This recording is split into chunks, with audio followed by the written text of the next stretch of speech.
What does Trump's decision to delay the 50% tariff suggest about the current state of the US-EU trade relations? Well, I think it gives a little bit of an optimistic hope, but the reality is this is still very volatile. I mean, it's Donald Trump. Donald Trump loves the art of the deal. He gets a certain high. It's like a narcotic for him. The idea that he controls the destiny of trade with the EU in his mind is a thrill. So it looks like he's calling the shots on this. What the reality is that, in my opinion, the EU and Ursula von der Leyen is actually playing this very smart.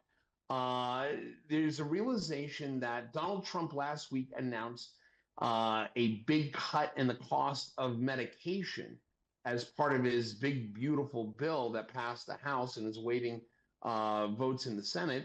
But the problem is with that claim, if he's going to drop the cost of pharmaceuticals, the EU is a large supplier of that pharmaceutical supply that he's calling to cut. And if we've got 50% tariffs on that, that's going to make it more expensive. Whether he wants to call it in his bill or not, that's a problem.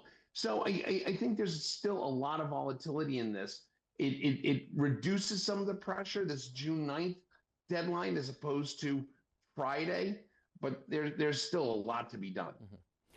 With both sides confirming that they had a very nice call, how might Ursula von der Leyen's diplomatic approach have influenced Trump's decision to postpone the tariffs? Are we talking about a nice, kind, friendly conversation between both sides, or did they actually reach an agreement and they're just waiting for to iron out the details?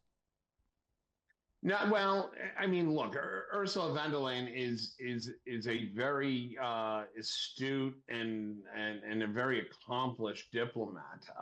She is a deal maker in her own right. Donald Trump, I think, is going to want to secure what is the best deal for the U.S. But I think the issue is nobody knows exactly what that's going to look like. If they try and do a match, are they going to come up with a mutual 5% tariff on a two-way road for trade going each way? That's one idea. I think to the point of your question, I don't think the details are there. I don't think a deal is in place. I think they're still far enough away. This could get delayed a little bit more, or we could see the implementation come June 9th. Again, when I say this is a very fluid and volatile situation, this is as big a trade a trade war that I've seen with the EU in recent years. Mm-hmm. Well, European officials have expressed disappointment from Trump's earlier threats. How might the EU leverage this extra month to secure a more favorable trade deal than with the US? Well, I mean, we have to look at it. We have to look at it in a very nuanced way as far as the EU is concerned. Look, Ursula von der Leyen has gotten, a very focused EU-centric. That is the entirement of the EU that she's got to focus on. The individual members of the EU, that being Germany, Ireland,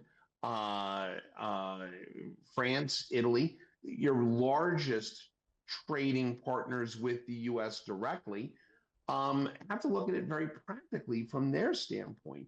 And this is where this gets a little bit tough is the EU is going to have to take into consideration the specific needs. The needs of Belgium, which the last time I checked only does about maybe 9 billion euros in trade, is far different than the requirements of, excuse me, the requirements of, let's say, Germany, which does anywhere in the area of about 175 to 180 billion dollars in trade annually with the U.S. So each member state is going to have a different need than, let's say, the broader EU. That's where the trick in making the just right deal for the EU comes into play. Mm-hmm. Well, do you think that the temporary delay might signal a broader willingness from both sides to avoid a trade war? Do you feel that the European Union, the countries within the European Union that are members of NATO, are they going to also assess their defense spending? Is it coming into the same equation when they are thinking of the US tariffs? See, here's my analysis on this is, and I'm going to get pushback from a lot of my colleagues, particularly here in Washington, when I say this, is the EU's got the upper hand here. If they're worried about defense spending, that they're worried that this could affect the buying of military equipment from companies such as Lockheed Martin, RTX, Northrop Grumman, General Dynamics. The reality is that the European defense manufacturers, your BAEs, your Rheinmetall, your Leonardo's, your Airbuses, they make a lot of the same products that they would want to buy from the U.S. versus from their own EU.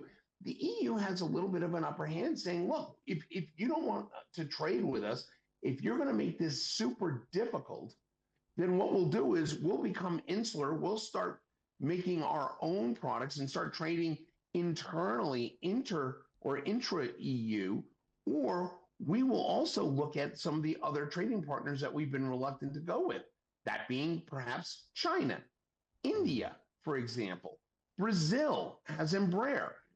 Those are some of the nuances that if the EU really wanted to play hardball, they could technically, and it would be a very bad calculated risk for the U.S. Mm-hmm. Mr. Russel, assuming a bad or worst case scenario, what are the potential consequences for the global markets if the US-EU trade relations deteriorate despite this brief tariff reprieve?